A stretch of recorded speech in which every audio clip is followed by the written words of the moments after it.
On today's episode, Austin and Tim travel back in time to May 17th, 1974 to watch 6 movies. George Peppard in the police thriller Newman's Law, Diane Carroll and James Earl Jones in the romantic drama Claudine, Lucille Ball in the big-budget musical MAME, the first half of Richard Lester's The Three Musketeers, Sidney Poitier and Bill Cosby in the caper comedy Uptown Saturday Night, and ending the night with the martial arts blaxploitation film Black Belt Jones, Cops, Gangsters, Sword Fights, Garbage Men, Rich White Ladies Singing, Afros, Soap Suds, Bogarts. It's all coming up next, here on Film Geek Time Machine.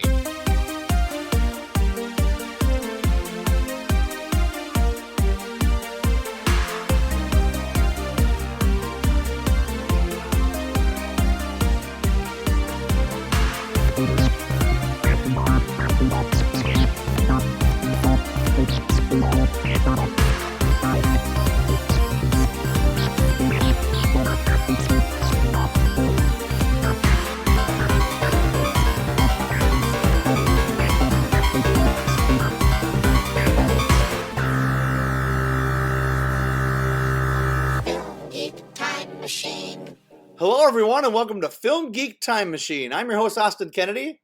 I'm Tim Kaiser. The other host. No, I'm the main just host. Tim Kaiser. I'm just a guy who wandered in here. What are you doing? I don't know. My new house. Then I found out we happened to watch the exact same movies and used a time machine to do it. Whoa. Weird. Anyways, Film Geek Time Machine is a podcast where me and Tim travel back in time with my time machine that I have found. And what do? We don't stop any assassination attempts or anything like that or save people's lives. Nothing of importance happened in 1974. No. Nothing important. No resignation by presidents. Nothing. Well, since I'm a film geek, I'm going to use the time machine to travel back in time to random dates.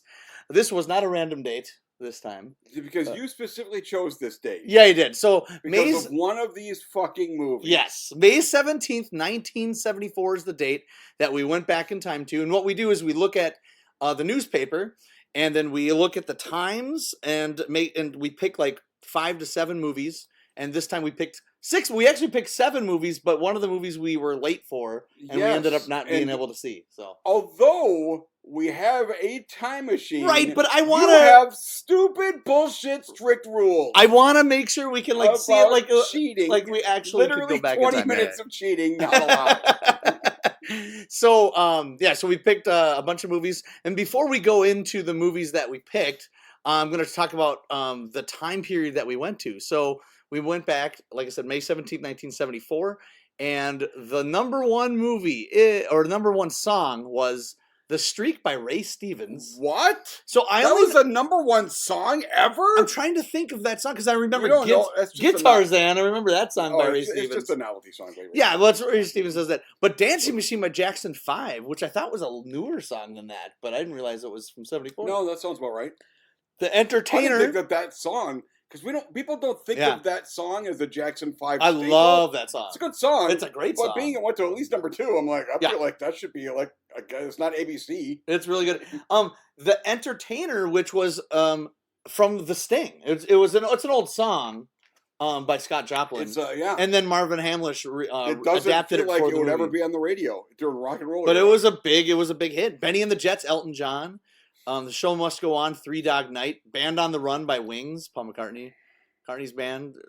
See if Joni Mitchell, help me. The Main Ingredient, Stevie Wonder, Don't You Worry About a Thing. Some of these I don't know. Got some Gordon Lightfoot in there. Yeah, Sundown. There's a Stevie Wonder. Jim Stafford, Aretha Franklin. Ringo Starr, Oh My My. Ringo Starr was... Oh, The Payback, James Brown. So that's from I want to say that's from a movie, maybe Slaughter's Big Ripoff, I think. You and your movies. I don't watch movies, Austin. Cool in the Gang, Hollywood Swinging.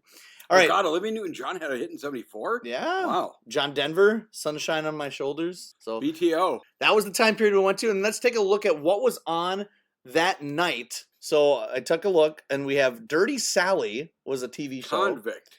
Well, that says rated R. No, that's the second half of a movie. Repeat. Is that what that means? That means repeat. Good Times, it's a repeat. It's repeat, yeah. So we're looking at the... Oh, it's the Black Jesus episode of Good Times. Yep. That is fucking epic. Good Times. This was a National Geographic special, The Bushman of the Kalahari, The $6 Million Man, Toma, which was I looked it up. It was a TV show with Tony Mustaine and Sanford and Son. Lots of Luck. I didn't know what Lots of Luck was, so I looked it up. It's a Dom DeLuise sitcom. And I'm like, what? And I'm like, I want to watch that now.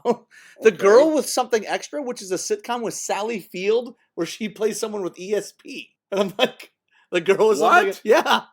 And then the Brian. Wait. Yeah. That's a different sitcom? Yeah, The Girl with Something. That she had, and I'd never heard of that yeah, show. Yeah, sure, yeah. She had Gidget or whatever. Yeah, The Girl with Something Extra. There it is. I see you automatically had the page open. I did, because that was a crazy show you had never fucking I heard was of. looking up, and then Lots of Luck I looked up with that Dom DeLuise. Oh that my God. I want to watch that. I'm sure it's terrible. So the Brian I Keith... love Dom DeLuise, but that show's going to fucking The suck. Brian Keith Show originally was called Little People during its first season, and then the second season was called The Brian Keith Show, where he plays a doctor at a free clinic for children in Hawaii. And I'm like, Brian Keith, he was in Nevada Smith that we reviewed. Oh, okay. So the Brian Keith Show, So the which Little is People weird. references is the children that he's like. Right. Yeah, so I was just looking at so that's exactly what was on Sanford and Son. That was the last season. Oh, Dean Martin Show, The Roast of Rowan and Martin, the laughing guys. They did a lot of all those Dean Martin shows that was just a roast show. Yeah. They just said so Dean Martin too. This Dirty Sally show I looked up, it was a spin-off of Gunsmoke. Dirty Sally was a half-hour show. Yeah, it was. Dirty Sally was a character on Gunsmoke, and they gave her own show. I never even knew Gunsmoke had a fucking spin-off. I did not know. I did not know that either. So I thought that was neat. So yeah, some of these I actually want to check out. Here we go. I'm Chain Gang Fugitive. Bargains with Sally and Pike for a few hours. Oh yeah, they have the whole episode to visit his expectant wife.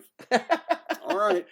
And but we didn't watch any of the TV shows. We went to the movie theater instead. What? Yeah. I wanted to watch it on old 1974 television. I do actually want to watch Lots of Luck, though, because I love Dom DeLuise. I want to see that show. All right. Like I said, it probably sucks. So this is the movies that we didn't pick. So these are, just to give you an idea of what the time period is on this day, May 17th, 1974. We have Billy Two Hats with Gregory Peck, Desi Arnaz Jr. Yes, here it says, first there was Billy Jack, then came Walking Tall. Now this movie you've never heard of. It was Billy Two Hats. And Billy Jack was also held, it was reissued. A much bigger ad for a movie and that's an older movie, because I think they were getting ready because the trial of Billy Jack was about to come out this year. The Sting was still playing because it won Best Picture. Except for 73. The Con Job is so amazing, it'll be better the second time you watch it. The it. Conversation, which is actually one of my favorite movies, and we just couldn't work in to see it because I really wanted you to see it. It's a Francis Ford Coppola film, and it's my favorite Coppola film. It's really good, and Gene Hackman's best performance, I think. A bunch of like weird westerns, Sonny and Jed with Telly Savalas and Susan George, the Legend of Frenchie King. Another one that's got some chicks beating. Yeah. Then we got John Wayne and McHugh, which was his like Dirty Harry, and then Busting with Elliot Gould and Robert Blake. I think McHugh has sequels, though, doesn't it? McHugh does not have a sequel. I thought somebody Busting. said that. I thought it was you. Cinderella Liberty, which was a James Caan film. Mama's Dirty Girls. I like that poster. Yeah, it's a pretty awesome poster. Papillon, a Clint Eastwood movie that he just directed. It didn't star in, called Breezy. Oh, with, this is early Eastwood Holden. direction. Yeah. It was his third movie that he directed, I think. His first two is Play Misty for Me and High Plains Drifter, which is an awesome movie. High Plains Drifter was before this? Yeah. 73. It was 73. Feels like it was later. It was right before. Those ones he starred in, too. Exorcist is still playing. Blazing Saddles. With the classic Mickey cartoon, Mickey's Good Deed. Which, weird. That's Why would they play that before? Mix with a Mel Brooks Blazing Saddles. Let's put the most innocent cartoon. Right. American Graffiti. The Great Gatsby, which I've never seen The Great Gatsby, with the one with Mia Farrow and Robert Redford. Never saw that one. Well, guess what? You still haven't seen it. I still haven't seen it. All right, now we get pretty much a lot of the movies. This page seems to be the page of movies we saw. The Groove Tube was also out. Okay, so what we did pick, so we got 6 movies. We actually picked 7 movies, but we actually miscalculated the movie, and we actually... What's this wee shit?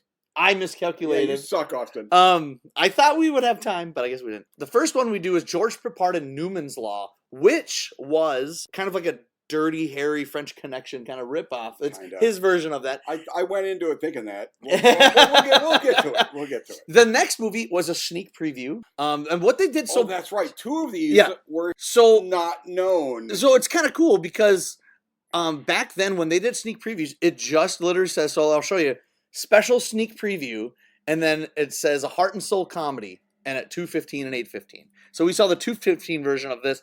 And what's neat is that back then, and up until like the mid-90s, when you saw a sneak preview, you either could see the movie before or stay afterwards and see a movie. So you pay one price and you see 2 movies. We did that twice. So we get to see 2 sneaks. Because movies were so expensive for us to watch. We had to budget our money. Right. So I thought that was cool. So yeah, it just said sneak preview, and the movie ended up being Claudine. So when we looked, I didn't know exactly what it was going to be. So it was Claudine, which is with James Earl Jones. MAME, which was full-blown musical with Lucille Ball, which was a musical remake of Auntie Mame from 1958 with Rosaline Russell. Well, and then they went to Broadway and stuff. Well, they made a Broadway show. We're going to talk about Oh, yeah. We'll talk about shit then. Yeah, but they did a Broadway show, and then this was the adaptation of it. Then we saw another sneak preview. So the first movie was Three Musketeers, and then we stayed to see a sneak preview, which ended up being Uptown Saturday Night. That one I figured out because it said Sidney Poitier, Bill Cosby, Harold Belafonte. I'm like, oh, that's Uptown Saturday Night. I knew that. And then lastly, this is the reason why we went back to this time, because I wanted to talk about Black Belt Jones. It was playing at the historic Orpheum Theater, and I did even research. This was the only theater that this played in Minnesota. That does not say historic Orpheum Theater. No, the Orpheum it Theater is now. sucked. It was is a fucking steaming pile of ugly garbage when we were there. It was made whatever in the 30s or whatever, and it was pretty nice back then, I imagine. And then it it was a rundown in the 70s. It's cool now. No, but there was this period in the middle where it was they have restored it now, but it is it was a little rundown when we went. So and then so those are the 6 movies that we saw, and I've only. There was a 7th. What was the 7th movie we didn't see, Austin? Okay, you fucking piece of garbage. What we've done watched on the movie. What we've done the last couple episodes is that we kind of cheated the drive-in, where we would be like, we won't see the first movie, but then we'll try to. Half the time we'd already seen it. Right. So we'll try to sneak in. So we're like, well, let's go. Well, because there was a midnight show that we could have saw, and it was Woody Allen's Bananas, and there's no way Tim was going to sit through another Woody Allen movie on this podcast. I'm sure we will. But here's the whole problem. Yeah. I already had to sit through a fucking Bill Cosby movie. Okay? Okay, so it was Bill Cosby and Woody Allen in the same episode. A little too much for Tim. I would have been, can I just be sad now? So, but the movie was going to be, we're going to do Sam Peckinpah's The Getaway, which was the second bill at our drive-in. We got out of Black Belt Jones about 11:45, and by the time we got there about midnight, it was already like a half an hour, 45 minutes into the movie. So we ended up not seeing The Getaway. It was the holdover movie from 72 anyways, so yes, Sam Peckinpah, Getaway. Sorry, I was drinking something. You were drinking something. I have seen The Getaway, but I don't remember anything No, about it. I saw it. So I've only seen it once, and I probably saw it like 10, 15 years ago. Yeah, and I'm a big Sam Peckinpah. Peckinpah. About the same time as you. And I like Sam Peckinpah. All right, so our first movie is Newman's Law. So let's pull this up here. So this stars George Peppard. Now, it's funny because I've never really been a big George Peppard fan, except then we watched Rough Night in Jericho, and I'm like, oh, he's pretty good. I kind of like. He's actually pretty good in this, too. No, you know what? George Peppard maybe wasn't terrible. I'm kind of coming around on George Peppard. Yeah. So well, good for you, because, I don't think he was that big of a success. I mean, he made that many movies. No, I don't think so. He was to be A-Team. Right. So, the A-Team. He's good in that. It's kind of like, I think what they were going for was kind of like a rough, edgy cop movie, and at first when I saw it, it's like cop drama, right? Well, when I watched the, it's not an action film. No, poster makes it look like a fucking action film. And then there's 10 minutes of action at the end, and 5 minutes in the beginning. Yeah, when I watched the trailer, and you don't watch trailers. When I watched the trailer, it looked like it was going to be more of like a Dirty Harry kind of thing. I think what they were going for was more of a French Connection.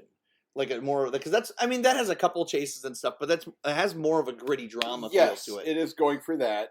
I feel like it is. Oh, man, synopsis time. That's your job. Do your fucking job. So he's a cop. He has a partner played by Roger Robinson. I really liked him. He's a black cop. Yeah. And this episode is chock full of black cops. Yes. It's Yeah. Well, this was right in the 74, so this is right when like the whole blaxploitation craze was going on, and they were just throwing black people in movies. Well, I mean, everywhere. we are watching 3 black movies. One was Black a cinema. blaxploitation. That's what I would call them. Yeah, 3 black and cinema for every sure. time when if cops showed up, they made sure there were at least some black guys in cop uniforms. Yeah, yeah, that was neat. Anyway, so it's kind of a standard cop story, really, where they're just trying to catch a drug dealer, and there's like an Italian guy named Falcone or whatever, and yeah, real stereotype. right. But then there's like some police corruption going on in there. I'm also struggling to remember because this was like the first movie I saw. I mean, but in a nutshell, I think that's the weird thing about this movie. I watched it and I'm like, whatever, it was okay. And then I'm like, I don't remember anything. What the fuck? Right? I remember Papard's performance, and I liked his. Yeah, I remember performance. him and his like relationship with his dad, who was like sick and stuff. Yeah. So his dad is in a nursing home. Mainly, what he's doing, he's just trying to catch some bad guys. He's doing what he can to catch them. So obviously, he's bending the rules and stuff. He goes and illegally searches places, pops water beds. Remember he popped the water bed? Yes, that was awesome. Yeah. That was great. Oh, that character, like informant. Yeah. That guy was funny. That was cool. But then there's some corruption going on, and there's that one like crooked guy that's like trying to get him to like, hey, come on, work with this guy, and he is like always ratting him out, like he's a real piece of shit, that guy. But then they find out that there's some corruption within there, and then George Papard gets or Newman gets he gets suspended because he's like framed. Well, he's framed for killing a guy. He shot a guy in the leg and he hit him. A bad guy who was running away from him, and he shot him in the leg. Yeah. And then they're like, blah, blah, blah. You did just shoot a guy who was unarmed and was running away. It's not like you're good at your job. Okay? But I don't think he. But anyways, he was framed. He didn't actually kill him. But yeah, so then he's trying to figure out like who is in the department and stuff. And then at one point, he even like accuses his partner At one point, I thought his partner was in on some type of thing with him. Yeah. Right? To like frame him. Yeah. That never happened. No. So when this movie started, I was kind of really on board with the movie. Oh, the opening action scene is really cool. Well, the opening shot. Cool. It's like they're running and it's the opening shot is cool because they're undercover as construction workers. Yes. And the first shot of the movie is you see a drill going into cement and it pans up. It's an elaborate shot, actually. And then the camera zooms in across the street. You see a guy get out of his car and walk. And then it zooms back out so you can see Newman and his partner watching them. And then they cross the street and then it zooms back in on them. That was pretty impressive shot. I don't remember any of this. I feel like I watched the movie a month ago. Right. Okay? So then they chase the guy, and then and what I really liked about that scene is when they finally catch him, and they find all the drugs on him. The guy that they caught, the drug guy, he's calling George Papard a honky. And his partner, who's black, is like, "What did you call my partner?" Like that. I love that. I like that camaraderie between them because he was there for his partner. He's like, "Don't call my guy a honky." What are you doing? It's weird, I guess, because as a white guy, I'm like, is honky actually supposed to be bad? I don't give a shit. I think it was more back then. It was like I think what it was like. It was almost kind of like they were trying it to be like the white, the white N-word or whatever. But it didn't really stick. No. Cracker weirdly felt like it kind of more stuck. Yeah, I think so. But nobody ever used it. No.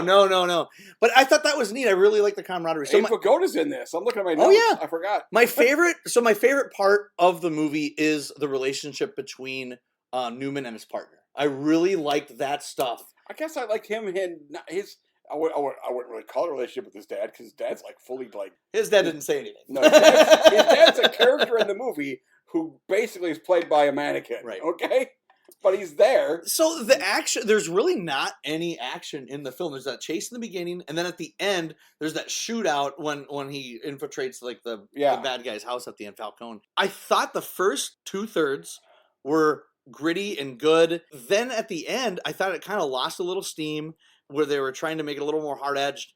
And this movie gets really grim, really dark. Oh, again, spoilers. Sorry. Well, Newman, there's no sequel to this movie. You want to know why? Newman totally dead now. Okay. Well, his partner gets shot and killed. Yeah. That was holy shit. Here's the thing. I 100% saw that coming. Yeah, At one point, I'm like, oh, his partner's going to die. His partner dies. His partner also stands in the middle of a gunfight, Yeah. just on the wide openest area. And I'm like, well, I'm fucking dead now. So that was just like, whoa. But yeah, at the end of the movie, Newman gets shot, and then he just dies. I was like, holy shit. Well, he gets shot. Yeah. And the bad guy assumes Newman's dead, and then the bad guy starts walking away, and Newman pulls his gun out, says some one-liner, which I have no idea what that fucking was now, and then shoots the guy, and then kills every dead. Right. Okay? So, and I also think, I think George Peppard is really good in this movie, and I would love to see him more parts, because what he does is, in order to be effective for acting, he does very little. You know what I mean? Like, he's less is more. Like, he is just... I recently rewatched Rough Night in Jericho. Yeah. And he's kind of like that in there, too. Yeah. I'm like, I don't hate this George Peppard fella. And he's so dirty in this movie. Like, I don't think he...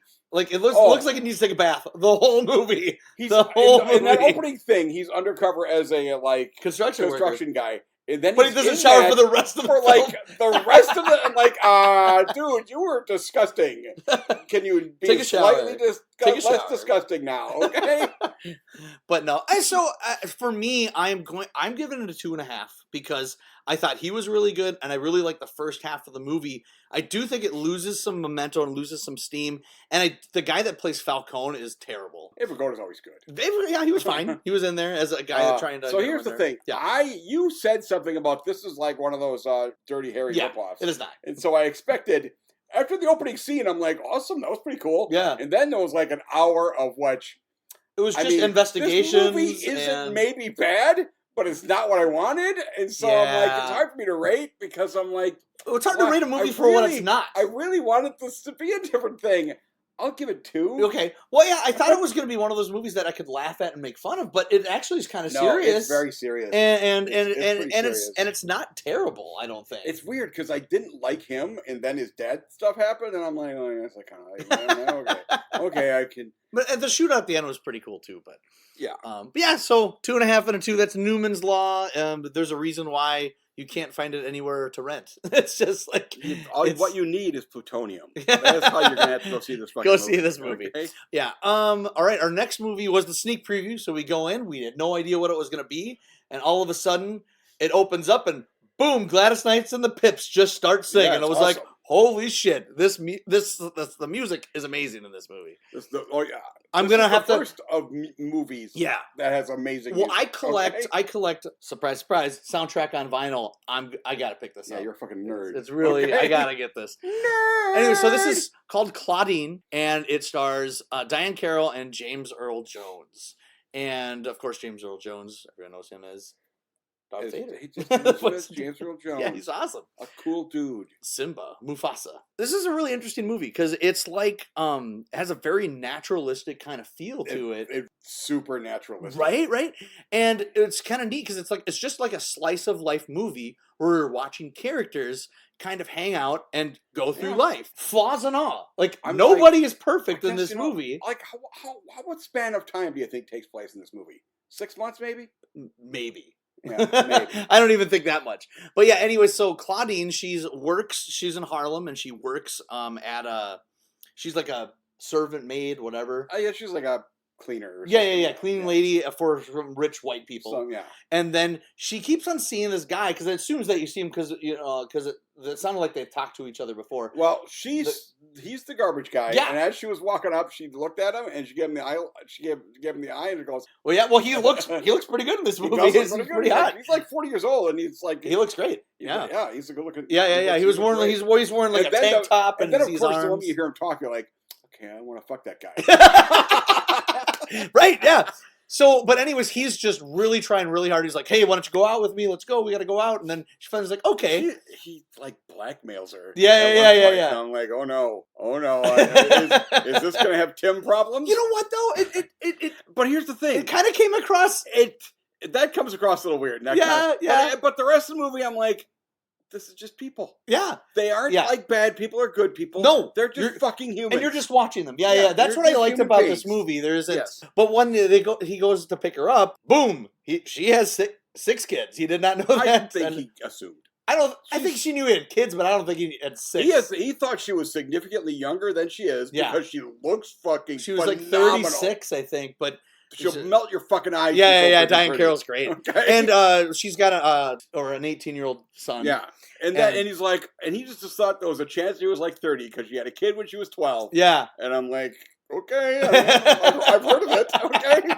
But anyway, so of course the kids at first don't like Rupert is his name, and Roop that they call him. But it's just the rest of the movie is just them trying to make things work. She's on welfare, and there's like real problems with like, well, if they get together, well, her welfare might stop, or you know, stuff like that. Well, it's got this thing, the welfare people. I mean, she also has a side job that they can't find out about, right? Because of welfare, because she doesn't make very much money at this side job. No. I think she shows up minimally here and there. I mean, the way she's able to afford like extra things like a TV and a toaster is because of the welfare thing of like they find out she has a boyfriend, and if he gives her stuff, they have to like deduct it. And I'm like, so in other words, if he gives her a gift, it's not a gift. Yeah, that's not how gifts work. You fucking idiots. I'm not sure that's how it works anymore, or that's how it was back then. But it was just like, oh, you got a present? Fuck you. We're gonna murder you now. Okay. But then there's also things about if like subplots with their kids, like her oldest son wants to be like a revolutionary.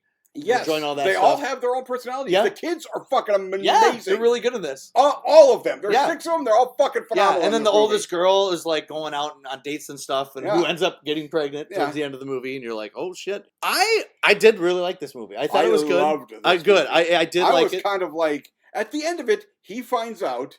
That he is a little bit defunct on his child support payment because he has like 3 other kids himself. In other parts of the country. Right. And he fucking never sees them. Okay? Right.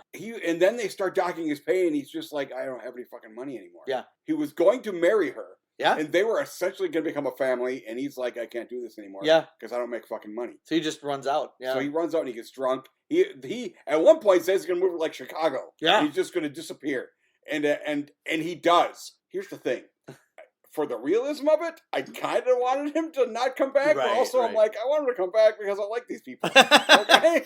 I do think there's a little bit of a misstep at the end when they have the wedding ceremony at the house. The end scene where they're all marching and happy, and I'm like, I was happy, but I'm like, this doesn't fit with what this movie. happens is at the same time the wedding's going on, her oldest son is at a protest, and the cops are chasing him. Like slapstick comedy. He shows up at the wedding, and the cops come and arrest everybody at the wedding, and everybody's in the jail and gets arrested, and they're in the back of the paddy wagon, and credits roll. And I'm like, what? And they seem to be fine with it. La la la. We're having a party in the back of the paddy wagon. Let's party, wedding party. Because of that, I'm not going to give it higher than a 3. But I did enjoy the rest of it.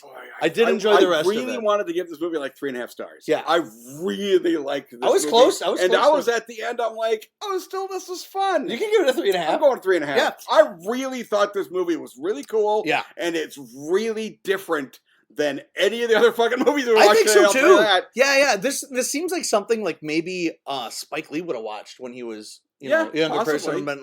It's very much. There are parts of this where I'm like, Good Times was already on. Yeah, because we literally looked at the TV schedule, but I'm like, this has some Good Times. I think so, but like, real Good Times is full-fledged comedy. Yeah.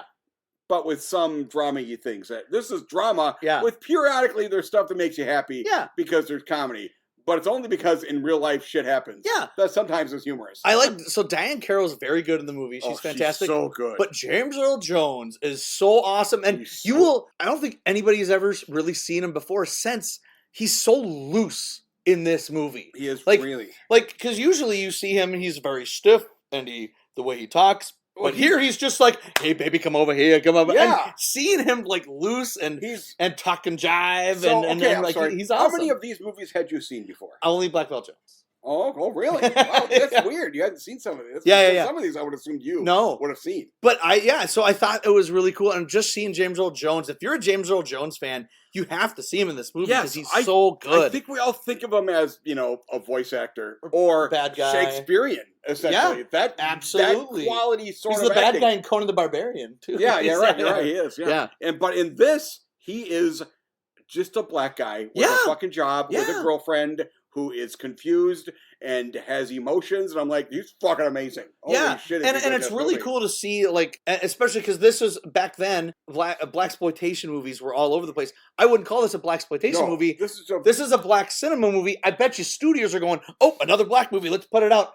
They were probably just seeing dollar signs, but the people behind this movie, I think, genuinely made a loving portrait of a black family. And they did a really good job with it. A version of a family. Yeah. Because he has other kids, and they are talked about. Yeah. They don't show up. No. In a lesser version of this movie, his kids would have showed up and there had some other bullshit drama and stuff.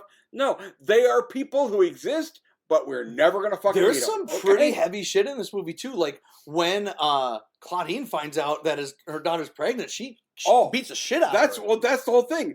I think, okay, like I said, all the kids are great. Yeah. Her two eldest, the oldest daughter and the oldest son, are fucking amazing. Even though at the end, the eldest son has weird slapsticky stuff. He's still great in every scene. When he finally finds the James Earl Jones character in a bar, that whole fucking thing was awesome. Yeah, I like that. So this was a pleasant surprise. I really liked it. It was a sneak preview. We didn't know what we were seeing. I knew that James Earl Jones was in it. That's all I knew. Yeah. He is not the star because it's literally named after not his character. Yeah. Okay. But I mean, they're the co-leads. Yeah, in the film, and their chemistry together is fantastic. Like the first couple of scenes, like when they go on their date, and then I just love the realness where James Earl Jones is just sitting there watching her parent her kids, and she's like, "Go over here, don't get that. This like, quit jerking off in the bathroom." Oh god, that scene. They were on the date. And then they give a call. She has given her like eldest daughter the phone number so she can call. Yeah. Because she says, "You're babysitting tonight." And he goes, "Yeah. I was gonna go on a date with some guy. I was gonna go get knocked up. Okay. I was gonna go on a date with some guy. Okay." And she goes, "No, you're not. You're fucking babysitting. I'm gonna go." She didn't say I was gonna have sex, but I'm like, yeah, they're gonna fucking pound this out later. Okay, they do. They tried though. It kept getting delayed. But she calls up. She says something about he's playing with himself in the bathroom, and she goes, "Oh, you think you never shut up about privacy and stuff." And I'm like, he's a fucking teenage boy. You ain't stopping it, okay? Yeah, she says that. I love that. You ain't fucking stopping that. You can tie his arms down. He'll rub his dick on something, okay?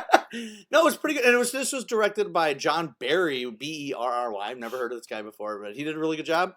Yeah, Claudine's a good one. So then we got to stay for free to see MAME. Yay! Free movie!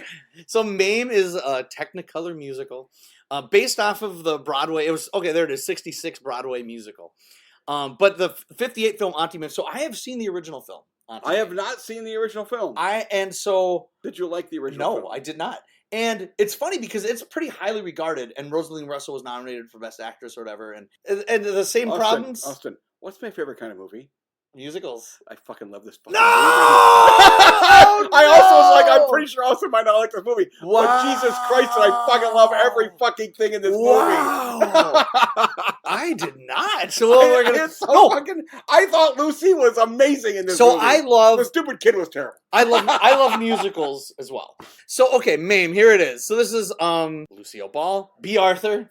I love B. Arthur anyway. B. Arthur, that's part of it. I'm telling you, when B. Arthur shows up, I'm like, am I supposed to not like this movie? It's got B. Arthur in it. And this is directed by Gene Saks, who, again, directed The Odd Couple and was the goofy guy in Thousand Clowns. Yeah, that's a fucking good movie. That's why, Austin. Oh, no. You suck. I knew it. I'm like, for some reason, I can feel that Austin doesn't like this movie. But I love musicals. I do, mostly. Because I like Broadway Serenade, and you didn't like Broadway Serenade. Yes, because you're a bad person. You only like the bad movies, Austin. Okay. I loved Broadway Serenade for 10 fucking minutes. The last 10 minutes, right. Okay. So what Auntie Mame is essentially the same plot as Auntie Mame. And what it is, it's... okay, you tell me what the similarities are, because I've never fucking seen it. Yeah. So the kid, there's a kid, and what's his name, Patrick? His father dies, and he has one living relative, and that's Auntie Mame. So the kid, along with... She inherits this kid. Well, Agnes Gooch, like, who was she? It was like the nanny. She's the nanny. Yeah. So Agnes Gooch, so she brings the kid, and they go to New York, and Auntie Mame is a socialite living, and it's like takes place in the 20s? Sure. Well, it starts from the 20s. I mean, the kid ages 15 years in the movie, so I'm assuming it takes place over time. But she is like has parties and she brings the kid to burlesque shows and Okay. At this point in the beginning, I Yeah. assumed this is about the relationship about MAME and the kid. Then the kid's not in the middle third of this movie. Yes. That's also the same thing with the original as well. There we go. Makes sense then. That's also the same 'Cause problems I had with the movie as well. Fuck you. I love that middle part. Okay. It's so terrible and stupid. Half of the reason I like this movie is because I can actively go like, this is just enjoyably bad. So what it is, the first third half of the movie is her relationship, and she's her unorthodox way of raising this kid. She brings him to that school, which ends up having like nude teachers. Oh God, shit. it's great. Well, part of the opening here, it starts like the first 10 minutes. I'm like, I'm gonna like this fucking movie because they're at the kid's like father's like will reading essentially. That's John McGiver, who was in the Gazebo, that British British dude. Oh yeah, it was him. You're I right, love that guy. Yeah. He was she was reading a thing, and you're gonna go to my sister MAME or whatever MAME is short for. Okay, is in New York, and you're gonna go to a nice Protestant school. Stuff, and I'm like, I can already kind of feel like shit's not gonna happen in this movie. Right. Of course, the instant he gets there, there's a fucking giant party because MAME has forgot what day of the week it is or whatever. They're supposed to show up. On December 1st. She shows up and he goes, no, you're not supposed to be tomorrow. Today's November 31st. And then she goes through the whole saying and she goes, oh shit, yeah, there's no 31st of November, you stupid. Okay, but I actually was like, that's hilarious. No, that's Lucille Ball is a funny fucking lady. And then there's also her best friend, who is Vera, who's a famous actress, and that's played by B. Arthur. I mean, we'll see if they're famous, okay? But MAME ends up losing all her money because of the stock market. Oh yeah, that's when it takes place. 1929 is the beginning of this movie. So then she goes. Well, then she tries to get jobs and stuff. She's working at a department store, tries to be in a play with her friend. This movie is the assorted adventures of Auntie May. That's what it is. And so then she meets Robert Preston, who ends up being like a plantation owner. Yes, in the South. Yeah. And so she gets married to him. Before you can say montage, they show their honeymoon, and then an avalanche happens and he's dead. And I was like, what? Was it the honeymoon? I don't know when that happened. It was a montage, but he died in the avalanche. I don't know when it happened. It was it wasn't very clear. But now she has money again. Yeah. She's got money. So she moves back to New York, and then the kid's 15 years older now. Yeah, that's a huge time jump, yeah. And that's Bruce Davidson in a very young role. So then it follows them, and then he's going to get married, but Lucy MAME doesn't like him because they're a bunch of Republican conservatives. They did say political party. Conservative. They're fucking horrible monsters. They're really bigoted. Right. They would have voted for Trump. Yes. They have like a servant. Yeah. Oh, who is a woman? Yes, a woman of color. Yep. When she's not around, they talk her down. Yeah, real terrible. And MAME is just like, no. And here's the thing: what's his face knew this. Yeah, and he was like, the kid. I don't want you to meet her parents because I know you're not gonna like them because they're pieces of shit, and you're not a piece of shit. And I just want to marry this hottie. And I just want to marry this chick and that's who Lauren... really likes sucking my dick. Okay? Lauren Hutton was the actress in there, early Lauren Hutton role. Yeah, that's pretty much the movie in a nutshell. It's like, was he going to marry? Oh, but keep in mind, you forgot about the part, songs. Oh yeah, it's a musical. There's a lot of songs actually. So this movie has 6 fucking movies of plot in it. Yeah, because so much shit happens, and they still have time for like 8 10-minute movie series. This is the longest one. It's about 2 hours, 12 minutes. Yeah, it's it didn't seem that long. No, it didn't seem. No. Yeah, Lucille Ball, she's doing what she can. I think they you're the one who saw the original. Yeah. Did they Lucy up the plot so that more slapsticky weird shit could happen? A little bit. Horse riding and stuff like that? A little bit. Like, yeah. This seems like a Lucy thing. A little bit. And it might not have been in the Broadway musical. I'd say a little bit. Okay. But then B. Arthur's probably my favorite part of the movie. For she should be. I like B. Arthur and her songs. So, okay, this is my problem. I have a few problems with the movie. I really hated this movie. Good. You're allowed to. You're allowed to be wrong, Austin. That's America. Okay? The performances and stuff were fine. I'd give the first one a 1.5. The first what? The first Auntie Mame, the original. Oh, okay. And the reason why, and a lot of people like it, I to me, how the movie jumped around, and it's just like, so it is like this. Yes, it's just assorted things right. that have happened to this lady. I wish the whole movie was just the kid. I would. That's what I thought. That's what I would like. This is what this movie's gonna be about. And then the second half kid jumps. is not in the fucking movie.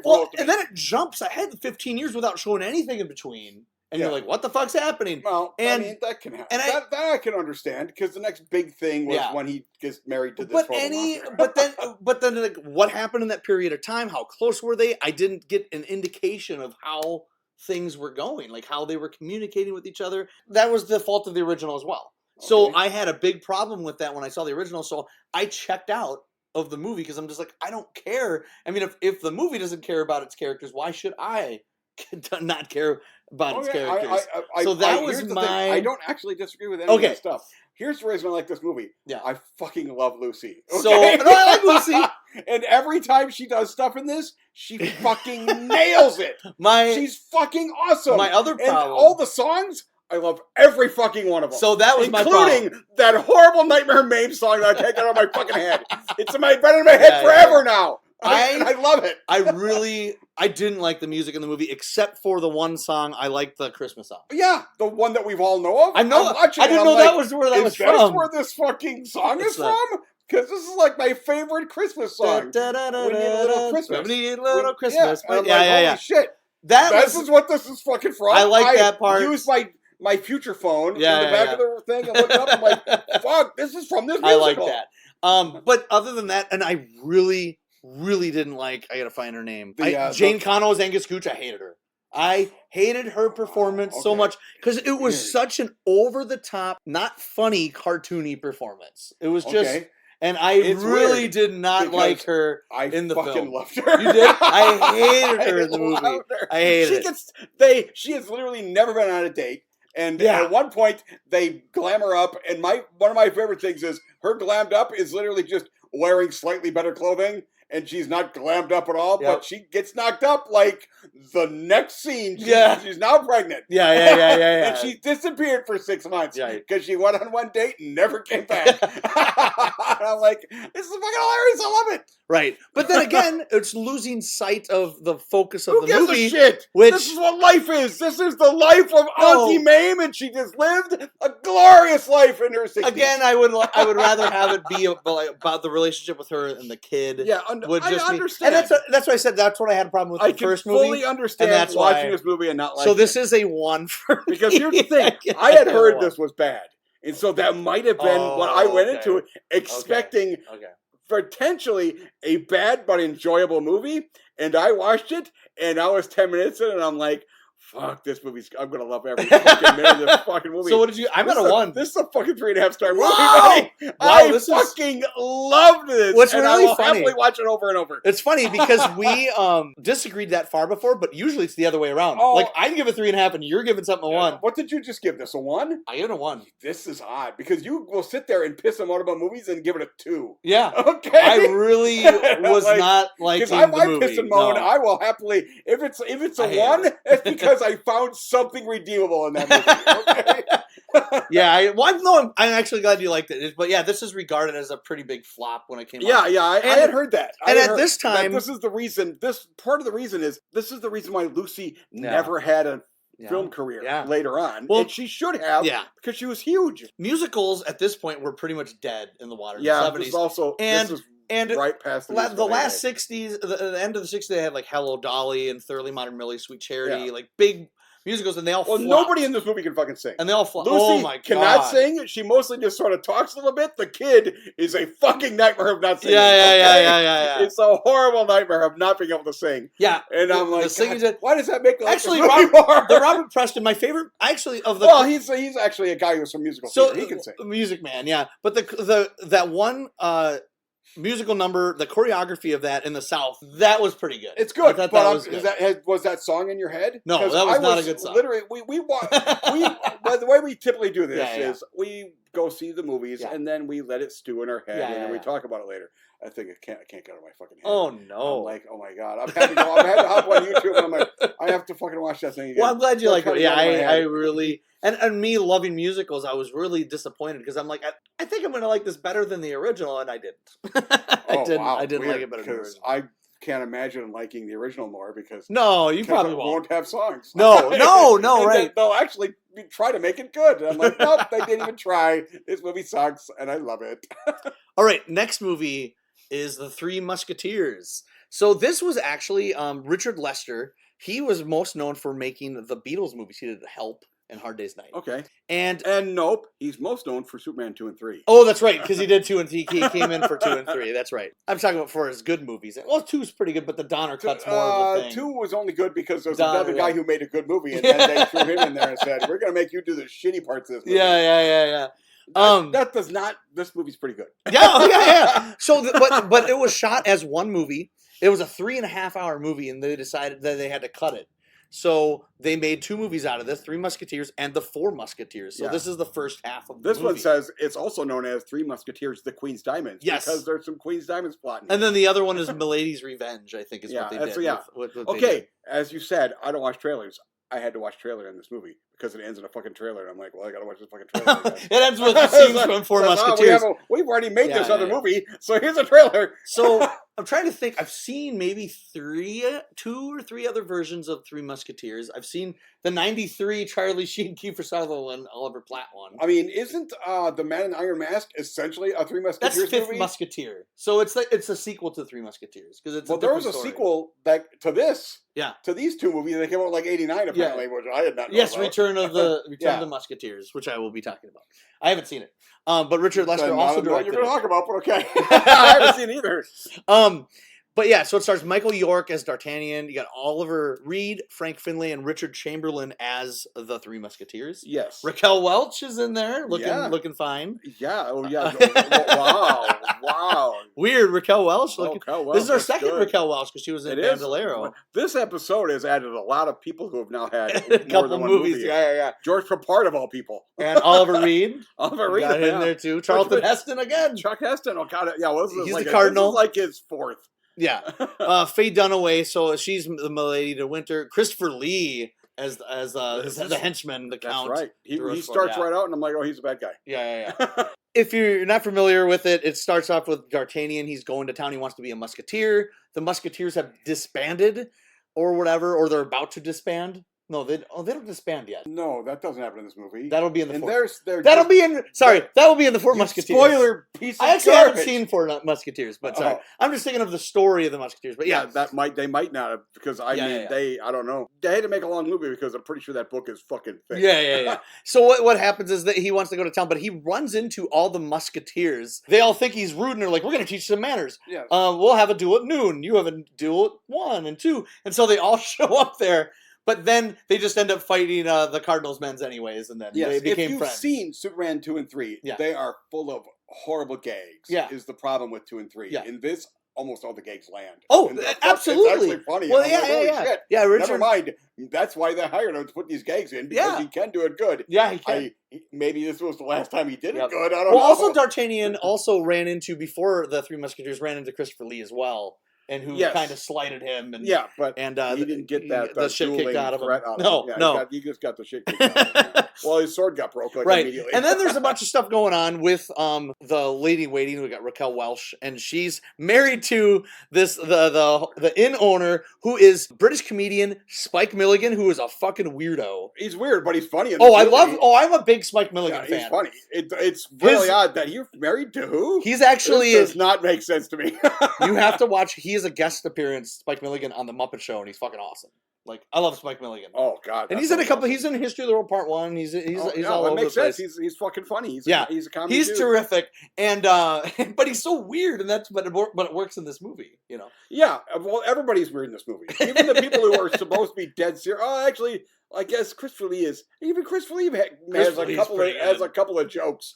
He does a couple of jokey jokes. Well, D'Artagnan stays at this inn, and it's owned by Spike Milligan, and his wife is Raquel Welch, who kind of works with the Queen or whatever. And there is kind of like a romance going on between like the King Louis of France and the Queen or whatever. And then there's like they're having like some cheating going on, so they're like trying to figure out what's going on. It's funny because the way that this movie is shot and edited, I think it's well done. But it doesn't always at times you're like, what's happening now? However, you sort of I'm eventually figure always out a version of what's happening in the plot, but I'm like, I don't know what's going on right now. But at the same time, I didn't care because I was having fun because of what's on screen is it's fun. The weird thing about this movie is called The Three Musketeers. Yeah. Three Musketeers are not really in this for like a good half. The middle half of this movie, the Three Musketeers are not even a part of the plot. Well, they literally all look like they've died, and I'm like, well, I know for a fact they're in the sequel, so I'm pretty sure they're not dead right now. D'Artagnan has always been he's the main star. He's always been the main character. Yeah. You know, the Cardinal is kind of ruling over the king under the king's. You know, so the Cardinal's kind of the bad guy of this movie, and Christopher Lee's his henchman. The Three Musketeers are the King's Guards, where then there's the Cardinal's guards that are working with the Cardinals. Yeah, the Musketeers. They just happen to be three of them that call themselves the Three Musketeers. You're right. But there's a whole Musketeers thing that is. They don't seem to ever use muskets, but whatever. Right. Well, anyways, there's a bunch of stuff going on. Good guys, bad guys, sword fights. The sword fights in this are really good. Oh, they're super fun. This is from '74, and I'm like, holy shit. Yeah. I also had seen The Mark of Zorro. Yeah. Way back in the day, I'm like, sword fights in that are really good. Yeah. There's a lot of waiting for sword fights in that movie, but when there's sword fighting happening, it's pretty good. Michael York as D'Artagnan is good. He was in Logan's Run. He has this voice though, where he's just like, okay, now let's go get them. Well, that's what he's trying to. Because he wants to be a musketeer. Yeah. So he's trying to act it up. He's great. That's what I felt like to me. He's like, I'm going to act like I'm super cool. Like we kind of act like that in every movie, but that's just Michael York. This is when it made sense, right? The opening, I love the opening of the movie, the title sequence, because you see the sword getting out of its like sheen or sheath or whatever. The opening credits. It's like boom, and then you see like these swords like fighting and clashing, and then you find out it's D'Artagnan training with his dad. Yeah. Who I think is Joss Ackland. Yeah. He's the bad guy in Bill and Ted's Bogus Journey and Lethal Weapon 2. But that guy's awesome. Yeah. So, but he was his father fucking cool in the movie. But his dad. Weird. Yeah. What in that opening duel thing, his dad does this roll maneuver, and I'm like, oh, that's gonna come back. It kind of doesn't work. Because I forgot what this movie is. This movie has turned Three Musketeers into a full fucking slapsticky thing. It is. That happens to have also sword fights in it. Yeah, so there's some action. They've definitely put a lot of humor and a lot of comedy in this movie, which is funny. The Three Musketeers are all good. Oliver Reed is awesome in the film. Yeah. Frank Finlay. Frank Finlay as Porthos is hilarious. He's the drunk one that's like, I loved him in the movie. They're all good. All three of them are really good. Yeah. Geraldine Chaplin plays Anne of Australia, and that's who is having the affair with Chaplin's King daughter. Louis. Yeah.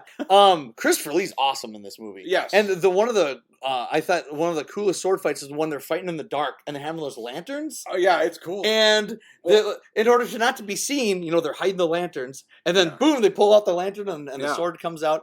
I thought that was a lot of fun. That was where it really got surprising because I'm like, D'Artagnan didn't win that fight. Oh, no. Matter of fact, the Musketeers, I expect them to be super ass kickers. And I'm like, they got their ass kicked a lot. They almost like never win a fight. The only time they really win a fight is the fake bullshit fight where they're doing it to steal food, which is fucking amazing. Oh, there's a scene where that is the fucking coolest. They're trying to steal food because they don't have food. They have this fight that they're faking, and then in the middle of it, they basically steal food. Well, like he stabs a piece of bread, and then he flicks it over, and then Oliver Reed catches it and puts it behind his cape. D'Artagnan is helping too. He's like, "Oh, I see what's going on, didn't you?" Yo, I thought that was hilarious. I was really surprised at Charlton Heston. He wasn't Charlton Hesting it up. He kind of was a little bit, but he wasn't He cannot. He's got the voice. Right. But I think he was kind of his voice was a little more muted and not as he was a little more understated in this film. He is the actual villain in this movie. Yeah. And so Christopher Lee is a villain, but he's working for the Cardinal. But and I'm Cardinal he figures out that they have this weird double backstab has happened to him, and he's like, and I'm like, so that's why there has to be another fucking movie because obviously he ain't going anywhere. Okay. Roy Kinnear plays I don't know where he just kind of shows up. He's the servant guy that follows D'Artagnan around. He does. There's no. Well, at one point early on, they tell him, "Here's some money so you can buy like a servant." Okay, yeah. And then that's He a just servant, shows up. and the guy is a fucking funny ass. So Roy Kinnear is pretty much he must have been really good friends with Richard Lester because he's in almost every Richard Lester film. Oh, okay. And he's really good. Now there's a little bit of sadness that I want to talk about. So oh no, they made a return of the Musketeers. Yes. In 1989. And the movie doesn't have any of the same actors. It does. Okay. Yeah, it does have some of the same actors. And the problem is what happened was it didn't really get seen because there was a lawsuit with that movie because during the filming of the movie, Roy Kinnear fell off his horse and broke his neck and died. And what? And they got sued. Holy Jesus! Yeah, and there's a scene in the movie. Is this during like the 5-year period where people in Hollywood people show up and get on horses and break their neck? Yeah, it was in '89. So when I was watching the movie though, because I already knew that, and I'm watching Roy Kinnear, and there's a scene where he falls off the horse, and I was like, oh my god, he hit a tree dead on, and I'm like, oh but shit. That one looked kind of real, and he looked slapsticky, and I'm like, I think that might have just happened. But I didn't know about him dying on a horse. But thing 15 years later, 15 years later, he passed away. Holy shit! Yeah, I want to see. Let's see, Michael York, Oliver Reed. Yeah, it's like they're all in there. Everybody's in there. C. Thomas Howell's in it though. Christopher Lee's back. Got Richard Chamberlain. Christopher Why Lee. is he not in this part of the thing? He's freaking Richard Chamberlain. Yeah. Whatever. So it pretty much has. It's got Christopher Lee. Holy shit! Kim Cattrall. Wait. Here's the thing. I haven't seen Four Musketeers. I just assume Christopher Lee did not live through Four Musketeers. I have no idea. So he does. We'll have to find out. But anyways, it didn't really get a release because of that. Yeah. So there's Death of Roy Kinnear was actually killed during production. Well, guess what? Both of those sequels are in our time that we're allowed to travel to. So maybe I don't know if this got a U.S. release though. That's why I don't know. Maybe we'd have to travel time to United Kingdom or something. Well, maybe we were already planning on going to L.A. later this season. Yes, that's right. Secret behind the scenes information. But no, I thought Three Musketeers was good. It's a little convoluted just by the way it's edited. I have a feeling that if I watch it again, I'm going to like it more.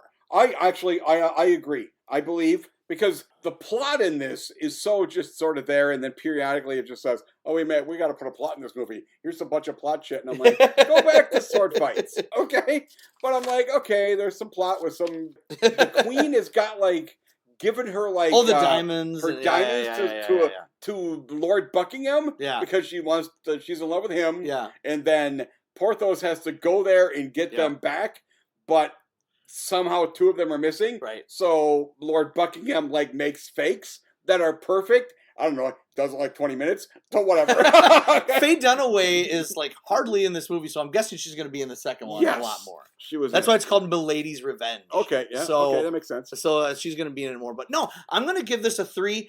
And if I watch it again, I could give it a 3.5 maybe. So, I think it's a 3. Yeah. And you're right. There's a chance I either like it more or less if I watched it more. I don't know. I think I'm going to like it more. I probably would. I was smiling through the whole movie. It was fun. Yeah, so that's Three Musketeers. I think it's a pretty fun adaptation. It is. It's fun. I had heard it was good. And I definitely... But I'm actually really surprised of a guy of my age. I've never seen this fucking movie. Yeah, I have never seen it. I feel like I'll be all over the fucking place. Because the action is awesome. I feel like that for next season, we got to go to 75 to see Three Musketeers. Oh, yeah. So I definitely want to think that's perfect. And then eventually, maybe watch that one. If we can figure out a way to see that one. Right.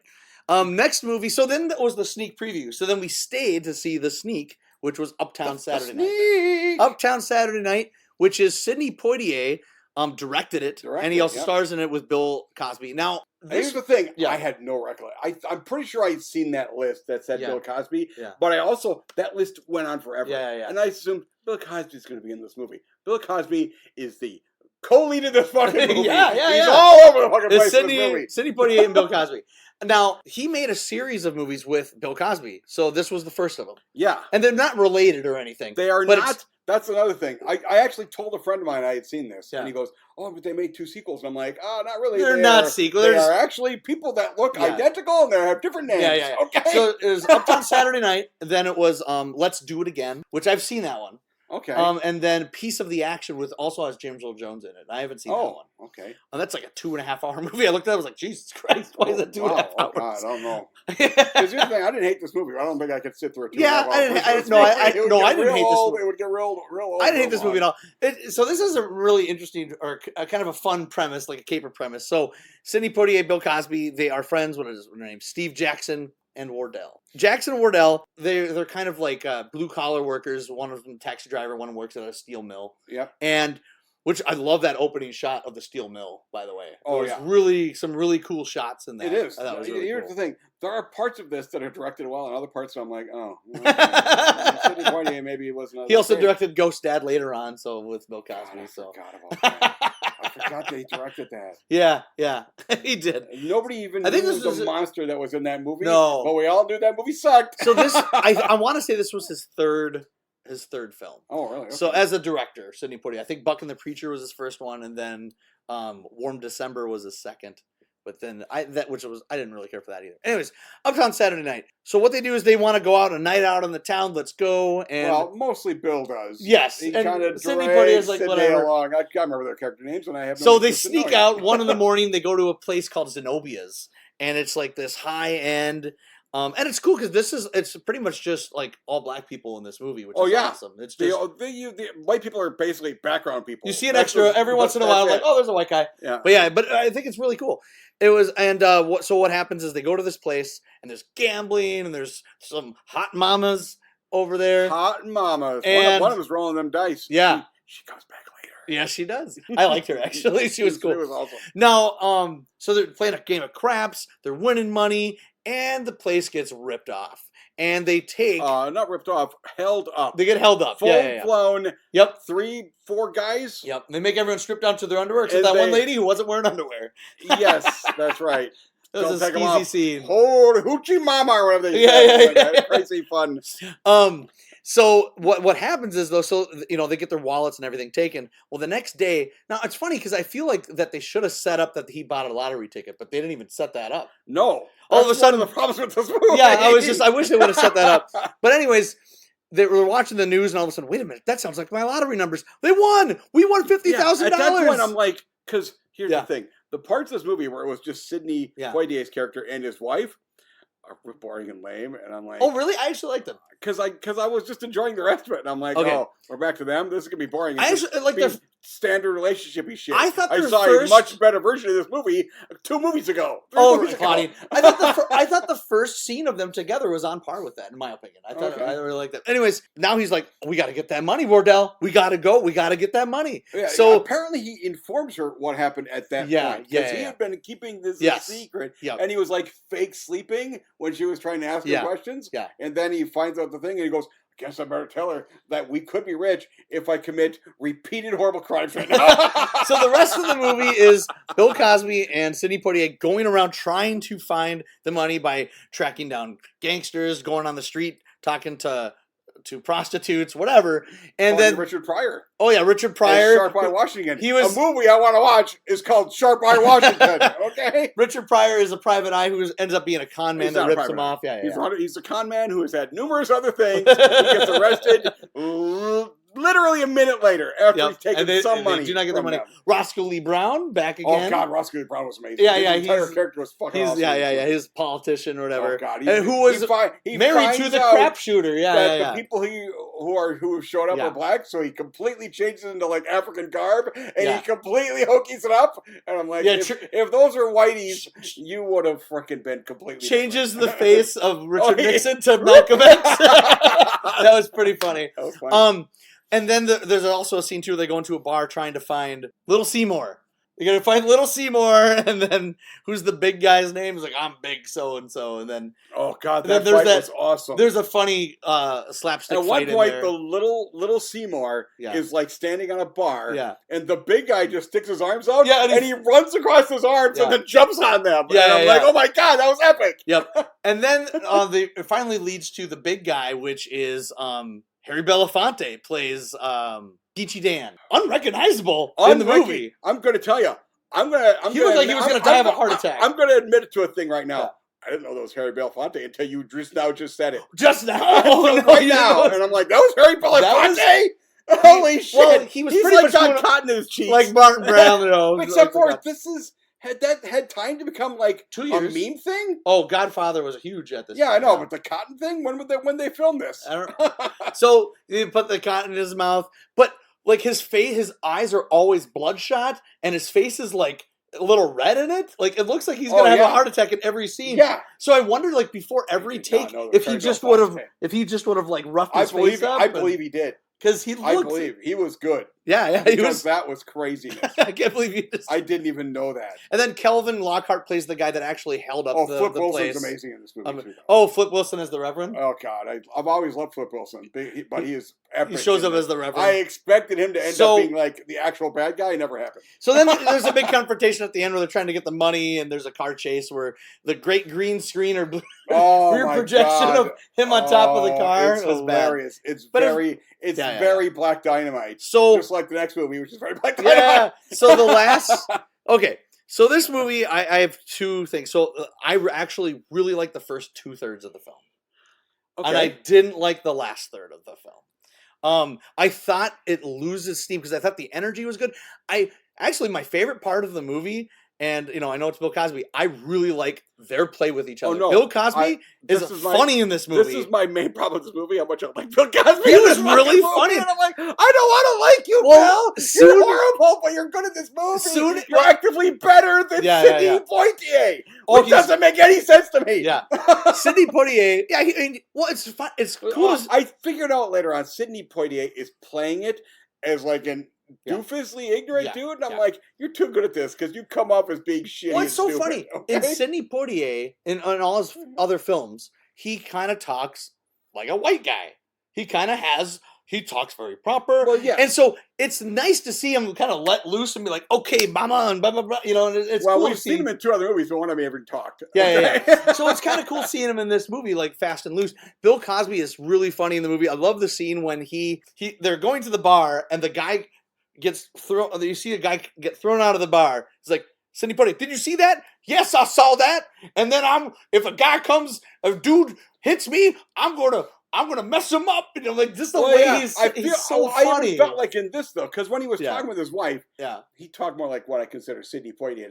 Okay. But when he was doing this, I'm gonna black it up. Yeah. I'm like, I don't know if you're actually very good at blacking up. I don't know if he is either. But I really like their interplay with each other. And then when it was stuck on that, just seeing Bill Cosby play craps, it was like, oh, come on, mama. And it was just fun to watch. The problem is Bill Cosby is legitimately a comedy god. Yeah. And he's really annoyingly good at this movie. Yeah. And I'm like, it was the thing that really tore me. But here's the thing, I may have to fully agree with you. Because my favorite parts about this movie are before they found out where the lottery ticket is and they figured out how to get it. I'm like, I just liked it when they were wandering around and they were just like, I don't know what to do next. But now we're going to go to do this now. We're going to get a fight with a little guy. I thought the problem, though, is when they actually met the guy that did it, I thought the pacing slowed way down. It did. It goes to a halt. There's a plot. Yeah. And this movie is no good with plot. No. It's good with crazy shenanigans. Yeah. And what the problem I had was the right when they get caught and they're taking him out to the car, literally it's like a minute scene of them like struggling. Oh, yeah. And I'm like, that could have been cut down to 10 seconds. That could be nothing. Yeah. As much as you like Flip Wilson, I don't hate Flip Wilson in this movie. Like, he's at the beginning at the church. Flip Wilson in this movie is just being Flip Wilson. Yeah. Okay, so of course I'm going to like it. Well, he's in the first part of it. He isn't like being a character. He's being himself. So he's a reverend. He's giving a sermon. In the beginning, he gives a little bit of a sermon, and he's like riffing a little bit, and that's cool. In the last 20 minutes of the movie, he gives like what seemed to be a 4 to 5 minute sermon. Oh, yeah, it goes on. It's literally stop the movie dead in its tracks part of his for a routine. Movie. Right. It's kind of just him. Oh, they gave me 5 minutes. I'm just going to wing it, but I'm going to wing it a little too hard. But in the last 20 minutes of the movie, the last act, which should be full of energy and action, stops the movie dead in its tracks. Yeah. I had a big problem with that scene. I was like, they could have cut that out. I like Flip Wilson. I would rather have watched a stand-up routine. So that's so I mean, he's not that he was bad at what he was doing, but it just stopped the movie, and I'm just like, oh yeah, that's right, Bill Cosby. Harry Belafonte and Sidney Poitier in this movie. I forgot about that. Not for that 10 minutes. No, it was just 2. And then they have the big picnic thing, and then just the ending I thought was really underwhelming when he, jumps down with those really bad dummies of the when they jump onto the river. Know. I mean, for this movie, it was funny. We had literally just watched the worst reprojection shit I've ever seen. Yeah. So I'm like, it makes sense. Well, like, you can't swim, and then he jumps in himself, and I'm like, dude, that fall will kill both of you. But that is a huge fucking bridge. So then the movie ends with, they both dive in, and then all of a sudden you don't see Bill Cosby again. No, I think that the next scene was filmed and they couldn't get Bill back, so they just had Sidney and his wife, and they had some dialogue, and he goes, "We got it. Now we can do these things." And I'm like, I think they couldn't get Bill back. I really didn't like that ending. I think they had to finish the movie. Also, in the last third, I think they lost a lot of the camaraderie between Poitier and Cosby. They aren't together. That kind of took a back seat, and that to me was the whole magic of the first half of the film. That was the best part.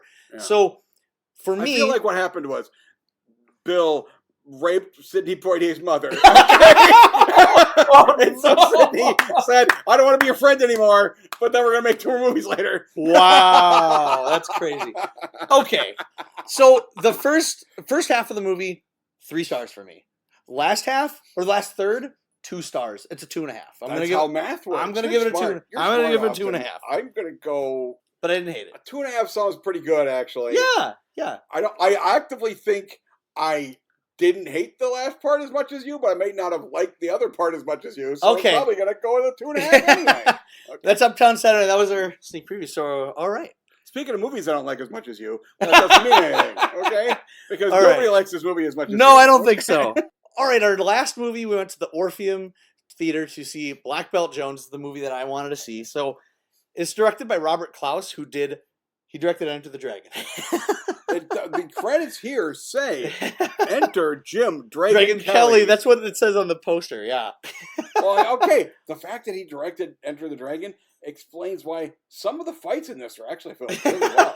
Yeah. Even though I don't think Jim Kelly is particularly good at fighting. No. Okay. But he's a martial artist. Like, he choreographed his fights and everything. I mean, there are parts of it where he's really good. And other parts where I'm like, oh, that could have been me. Okay? So, all right. The fat white guy.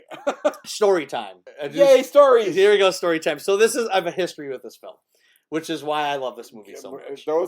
We had one where I had a history. Yes. And that's why we got to tell that story. Oh, right. The big hand little lady. This is my story. So back when you were a Black Belt Jones aficionado. So in Black Belt Jones, so when I was, I think it was 1995, I was in a band called Posh. It was a grunge band because it was 95. What year was this? 95. You were like 18. Yeah.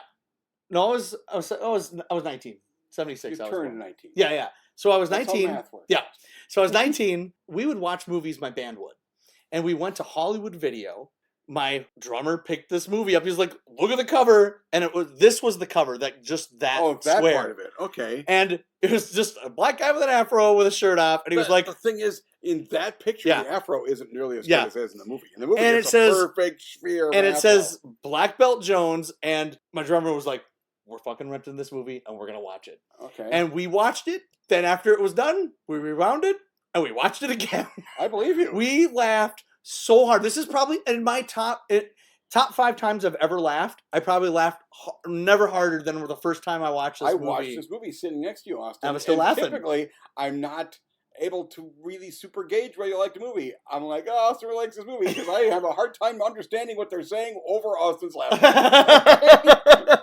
I know. And it's funny because we were watching this on the second day it came out, and people were like, "Why is this guy laughing so much in the movie?" Because it is a very funny movie. It is really funny. We just watched Uptown Saturday Night. Yeah, this movie is funnier. I know. And it hasn't got comedy fucking legends in it. And I know that you were talking about, like, in the past podcast, we were talking about like a good bad movie, like Wild Thing. Yes. To me, this is my favorite bad movie. This is so funny. Like, every second of this movie. In fact, our band on our demo, we sampled lines. We like, hey, let's go to McDonald's. That's in that's in there. That's awesome. And even at the very end of the whole demo is, good God, look at me. Pick is my name and mine is my. We put the whole pinky rap. So here's the thing: the difference between this and Wild Thing is, this movie knows what it is. Wild Thing was trying to be a good movie. Yeah, I think Wild Thing failed. I think every way. I think Same they were MAME. MAME is also a good bad movie in my book because I think tries, they knew they were making a cheesy movie, maybe not exactly, as bad as it ends up being. Yeah. But so Black Belt Jones, it's Jim Kelly, who was in Enter the Dragon. Okay, that's why it says Jim the Dragon. Just one of the other fighters? He's one of the other fighters in the movie. Yeah, yeah. Who dies? He dies in the movie. Everybody dies in that movie, including the guy who starred in the movie in real life. Okay? Oh yeah, Bruce Lee. So, but it's just about the plot is so convoluted in this movie. I couldn't tell you what the plot is. I literally watched it. It's the most recent movie I have watched. Yes. And I don't know what happened in this fucking movie, but periodically, Black Belt Jones kicks a bunch of people's asses. Yes. And he's almost as cool as What's-Her-Face, who kicks even better ass. Okay? Oh, yeah. Played by Gloria Hendry, who was a Bond girl in Live and Let Die. Oh, God. It's because she's fucking gorgeous and also will kick your ass. Yes. So, essentially, the Mafia wants a piece of property, because they want to build a civic center. It's owned by Scatman Crothers, who plays. The moment I saw that name in the credits, I'm like, I'm gonna love this. Movie. I visited his gravesite when I went to L.A. in January, so I took a picture of it. Don't remind me that Scatman's dead. Oh. Scatman's forever. I love Scatman Crothers, but he plays Papa Bird, and it's Blackbird Karate School. He dies in this movie. In the funniest death scene it ever. Fucking doesn't make it's so. But so he owns this Black Karate School, and they want to take it over, but he doesn't want to give the money, so they start like muscling in, beating people up, and they call in Black Belt Jones to save the day. That's pretty much what it is. Also, after Scatman Crothers is killed early on in the movie, they go in there. He's gambling, and Pinky and his guys. Pinky's one of the bad guys, and they hit him twice. And after the second hit, his eyes go glazed, and he's dead. he does a really good job, because I'm like, I have seldom in a movie known much more than that dude was dead. But it was immediately. It didn't even seem like he hit him hard. It was just like boop, boop, and I'm like, he's deader in this than he is in The Shining. Okay, he's deader in that scene. The Shining gets killed with a fucking axe, but in this he got punched twice, and now he's just super duper dead. Well, he was deader in that scene than he was in his coffin, where you could see him breathing. Oh yes. Oh God. Oh my God. It was. Oh, this movie is hilarious. So, and then Sydney is his daughter, played by Gloria Hendry, who comes in, and then she starts kicking ass too. And there's a bunch of other stuff going on where they're ripping off this guy to pay this guy to do this guy, but who cares? Yeah, here's the thing. Right before Scatman dies, they're trying to get his building. Yeah. They're give us a building. Yep. That's Sydney's. And then the next thing you find out, he hasn't seen Sydney since she was 5. And I'm like, he's going to give that? He doesn't seem to care about her. No, right. Yeah, it's really also, goofy. He taught her, because Scatman Crothers is a super kung fu master in this, okay? And he taught her before he left when he abandoned them at 5. And now, somehow, being taught to do kung fu when you're 4 makes you a kung fu god. The one fight scene that he has is that he like punches a guy in the nuts, and he's like, I got Superfly. Who else gonna sing soprano? That's it's Hong Kong Phooey. He's the voice of Hong Kong Phooey. Oh God, you're right. Oh my God, it's the most Hong Kong Phooey of all Hong Kong Phooeys. It's so good. No wonder he's good. Like I said, I have to kind of go into the beginning of this movie and like how I just love every second of it. I don't have that thing. Yeah. It's a good movie. It's just I'm not going to give it as high a star. It's 4 stars. I fucking love this movie. I can tell. Yeah. So I love that old Warner Brother logo, because that's the old 70s logo where it just like shoots out. And soon as the Warner Brothers logo is going, you hear congos. And I can hear your erection just go boing, boing, boing. I'm like, I love this movie. And the music in this film is phenomenal. Oh yeah. By who did the music? Oh, Luce. It hasn't got Gladys Knight. Yeah, it hasn't got Gladys Knight. No. But so it's funny because I would say the first 10 minutes, with the exception of the title, it kind of takes a while to get going. But then after that, it's just like, even when it's not fighting, I love all the dialogue, because it's that like 70s blaxploitation jive talking dialogue. There's a lot of N-bombs in this movie. Oh, yeah, there's tons. But here's the thing. Actually, in Uptown and Claudine, there is and actually a little bit in Newman's Law. Actually, there's a little bit of that. Yeah. I'm like, that was real. The way they talk. That's how people talk. because it all sounds to our ears. That sounds like this is a parody. Yeah. This is a parody of urban speak. Yeah. Nope, that's just how human beings talked in 1974. Oh, yeah. I'll slap the black off you. It's like, oh God, she is my favorite thing in So this movie. Scatman Crothers has like a lady or whatever. And like girlfriend, yeah. She is terrific in this movie. Oh God, is she awesome. She's really good. That she like watches them fight, and she's so happy to watch all these and then guys she kisses them. And And one of my favorite scenes too is when they're like trying to get, one of the guys is coming into the room. He's like, "Hey, Pop, I want to speak to you." And she's like, "Wait," and then she says the N-word. "Wait, N-word? I gotta put some clothes on." A lot of N-words. Like, it was so funny though. It just cracks me up. What were they? They are what they call Bogarts. Bogarts. Treacherous N-words. That's what Bogarts are. Oh my, they're so treacherous. So treacherous. You got Junebug and Brother Charles and Jelly it's hilarity. But the first scene when you see, well, it actually opens with a guy being killed by the mob, which doesn't matter. But the guy that plays, you're right. What the fuck is that? It just shows these are bad guys. So there's his name, Vincent Barbie. They fail at killing people every other time they try to kill people. Vincent Barbie plays Big Tuna, Emilio Tunasade. His voice is dubbed through the entire, and no one else's voice is dubbed. Nope. Pinky's once in a while, but his voice is dubbed through the whole. My assumption is he had a thick Italian accent. Had a thick accent, and so what they said, we're going to dub this. And Mario wasn't around yet, but we're going to go full fucking Mario. It is. I'm a mama tukada. He wants a spaghetti. Tunasade, mamma mia. But his first line in the movie is like, the first line you hear in the movie just cracks me up. You already know what you're in for as soon as you hear that. "Look at all that bread, will ya?" The first thing you hear is the guy who's dubbed. Yeah. And I'm like, oh, this whole fucking movie's dubbed. Nope. The rest of the movie, periodically, I think there are times when they dub some other stuff, but they dub it with the actual person, so it works. Him, it's obviously a different person with a completely different style of speech, and his mouth says different shit. And he's holding that money. "These babies may be hot now, but in a couple of years," and he kisses it, and wah, and he throws it. And then they kill that guy with the worst strangulation I've ever seen in a movie. God. His tongue's hanging out. He's like, ah.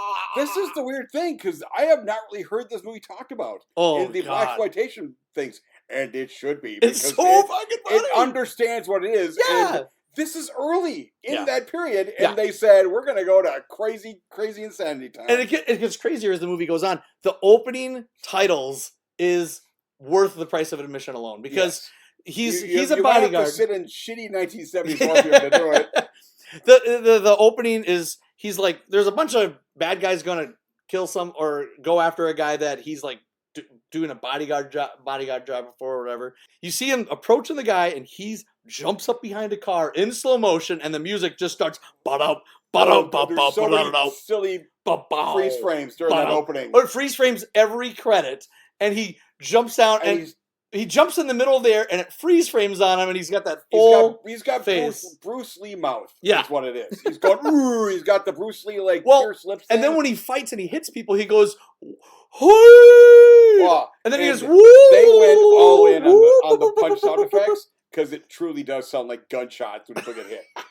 Kabang! And then when people's nuts get hit, it sounds like, oh, God. Like people's nuts are But getting there's crushed. literally no sound effect at the end of the movie when she is repeatedly throwing people in a garbage truck and smashing them to bits. Nothing. You barely even hear the garbage truck sound. Yeah. And I'm like, those dudes are getting smushed. And then at the end of the movie, the one of them is still screaming, and I'm like, no, that guy's dead. I saw him get smushed in a garbage box. It's so crazy. So then, there's a great fight scene too when they turn the lights on and off. That is actually, because I had no idea. He said every 3 seconds. You're like, what's going on? on? 3 seconds. Oh, every sort of roundabout 3 seconds, he turns the lights on either on or off. So Pinky and his gang are coming in. It's somewhat like that Three Musketeers fight. Yeah. So he goes into, they all go into this dark room or whatever, the dojo. And then every 3 seconds, Toppy, who is Black Belt Jones' friend, turns on the light every 3 seconds. And when he turns on the light, he just magically appears and starts hitting everybody, and then the lights go off, and then they go back on again. And in between each one, there's like, the bad guys are talking to each other. One of the times when it's dark, you hear a punch, like a and then you hear Pinky's like, "Who the fuck hit me?" And then Black Belt Jones is like, "Batman, motherfucker." That's so funny. And then after they get done doing that, they leave. And Toppy's like, ah, he does that crazy laugh where he's just, he thought it was hilarious, and he was like over laughing in that film. You said 4 stars. Oh, I love this movie. I'm giving it like a 3. Yeah, I figured you would. I'm giving it like a human rating. Yeah. It's still really good. It's so and funny. I will happily watch this movie. Oh, it's fun. Again and again. Well, this is one of those movies that I want to oh, you haven't seen it? I love showing this. Yes. To people. This is the reason we went to this date. Yes, because you specifically. I wanted you to watch this movie. We do it sometimes when we go to specific dates. That's what we did here. Yeah.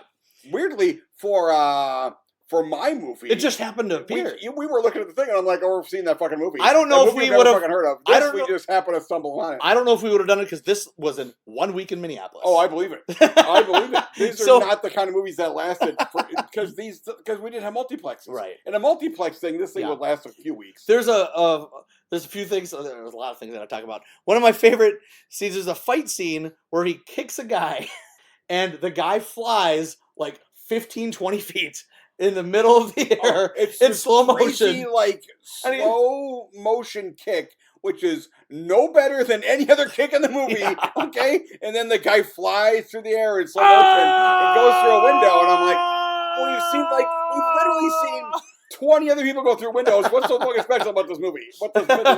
Okay, I think when we watched that back then when I first watched it, we were on that like 5 times because I was laughing. I believe so it. hard. Also, the problem is I'm not currently on drugs like you were. No, I didn't do drugs back then. My other bandmates were definitely on drugs. Somebody was on drugs. Nobody in this. Well, we were in the Orpheum. I don't know. The two of us were not. I smelled some weed. Yeah. In 1974, Orpheum. Oh, for sure. Weed. What else? Oh yeah, Gloria Hendry has that great fight scene when she shows up to the hip pocket and takes all of Pinky's men up, and you're like, holy shit, she's better than Black Belt Jones. She is better. I mean, he does longer takes, which I think are a little more athletic, and he does the stupid spin kick, which is just fucking terrible and awful. And then he does that flip thing too, where he flips and kicks people. But she comes into the hip pocket, and they're just like, bitch, you better get out of here before you get your ass whipped. I knew at that point, they were going to end up in a fight, and they sort of end up in a fight, and at one point she kicks him and he does like 12 backflips. Right. She just gets like super wet. Okay? Yeah, but oh my god! Oh, he can backflip after I kick him. I love him so much now. But that one line when she's just like, I'm gonna make you look like a sick faggot, and I was like, I can't believe she just said she says that she throws those F-bombs out a couple of times. Okay? Oh my god, that was so yeah. So then there's like that is a thing. When people actively don't think she's the hottest thing in the world. Like, you're gay. and like, she's not wrong, okay? Yeah. She is super hot. So after, about 2/3 into the movie, there is a courting love scene that lasts like 7 minutes long. And it's them running around on the beach. And they're like... And it's all her. Yeah. Every minute of it. Well, she's just... that's when she said... When she called him that again, because she's just like... I don't need no woman that badly. She's like, what's the matter? Like, why you hen house? My cookie would kill you. You know, it's like, I love all the dialogue. They end up kicking 2 other naked people out of their tent. Yeah, and then they just bang it out in that tent. But before that, they steal like 3 cars in this movie. There's a homeless guy playing guitar on the beach. Yeah. That guy was sad. I think that was his actual fucking car they smashed. They take his guitar and they smash it. And then they go away, and the camera lingers on it for like 10 seconds of the guy looking like he's about to... like miserable and sad. That guy killed himself that night. I mean, unless they gave him a new guitar. I don't know. Because, I mean, here's the thing. That guitar looked like a shitty prop. Well, but actually, all guitars look like shitty props when you smash them. Okay? So that chasing, the love chasing, where they're chasing each other around on the beach... There's obviously an electric guitar solo thing going on, and then they cut this acoustic and I'm like, he's not playing that song. That scene lasts so long that it fades out and another song begins. And then there's like the scene, there's like a guy holding balloons, and Black Belt Jones pops every single one of those with his hands. He just punches. Obviously he has like nails on his fingers or some kind of pin he's like or something. Throwing punches and pops them all, and all the kids are sad now, and I'm like, oh my god, this movie is fucking amazing. And then, god damn it, 3.5 stars. Yes. Okay. So the finale of the movie, though, the finale where there's a big chase scene and stuff, and she doesn't have panties on. and they throw her panties. Oh yeah. And then he's like, "What? The son of a bitch throws her panties in my face!" He threw his panties at me, and Right. then they like put on the wipers or the pipe. They get wiped away. And well, they steal, and then they steal those guys' cars, and like, they steal hey, like a fucking Mustang. It's they're a like, fucking sweet ride. And they're sitting around in it. You cats believe in nonviolence, right? So don't say anything while I take your car. I was like, what? It's just bizarre. And they were like gonna. What they was were like his surfing. car? His car, Black Belt Jones, is a cool yellow. What is it? Okay, you looked the it up. word "cool" wrong. Okay, I like it's a it. yellow AMC Pacer. It looked cool to me. It looks like it was brand new and it already looked like a piece of shit. Okay? But the big finale takes place in a garbage truck car wash, which is actually a kind of a cool location. Yeah, it's a big car wash. But he hits big garbage he trucks, hits the button, or he I don't know. He hit it with something and somehow it malfunctioned and all it did was spit out soap. Soap suds, and literally it's up to their heads, and they're fighting in all these soap suds. Oh, it goes on forever. For like 10 minutes. Periodically, and then they throw people in the soap, and then he Yeah. punches them, and then she grabs people and throws them in the garbage can back there and smushes them, and then she grabs another guy, and then she needs Black Belt's help for the big guy. Oh, Pinky, because Pinky's a big dude, and it's funny, even both of them. It's like Pinky is helping.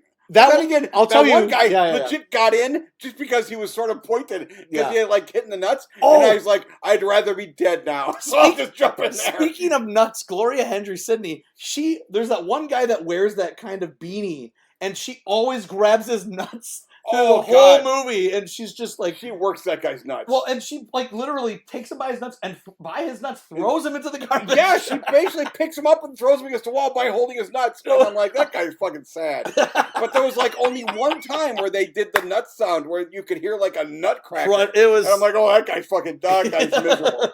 That cracking sound is a bad sound. There's some also funny lines, and too after they get done beating up a bunch of bad guys, he looks at everyone and is like, "Hey, let's go to McDonald's." Oh God! And then that one guy was on the phone. He was like on the phone. He called the bad guy. And he comes out. Let's go to McDonald's. And people are like, "Oh yeah, McDonald's." They're like so happy that they're going to McDonald's. That's super cool. Oh, McDonald's. McDonald's awesome. Oh, and Isaac's in it from yeah. Love Well, Boat. sort of. He's in it, but he isn't in it very long. No, he's not in it very long. You had to tell me. You goddamn anti-communist. Oh God! He calls people communists because they don't want to get robbed. I guess. Makes sense. We gotta fix his cavities. Well, there's that one scene when they Emilia Tunasardi takes Pinky down, and then puts it's like a reverse shot, but he like hits a pool ball and it goes right into his mouth. That's like, well, at one point they were threatening to smash this guy's mouth. Yeah, but it never happened. No, then it happened later. I'm sorry, it did happen. It very much insinuated to be happening directly after this shot because they didn't show it. So yes, this movie, 4 stars for me just because it's so entertaining and enjoyable, and I love every second of it.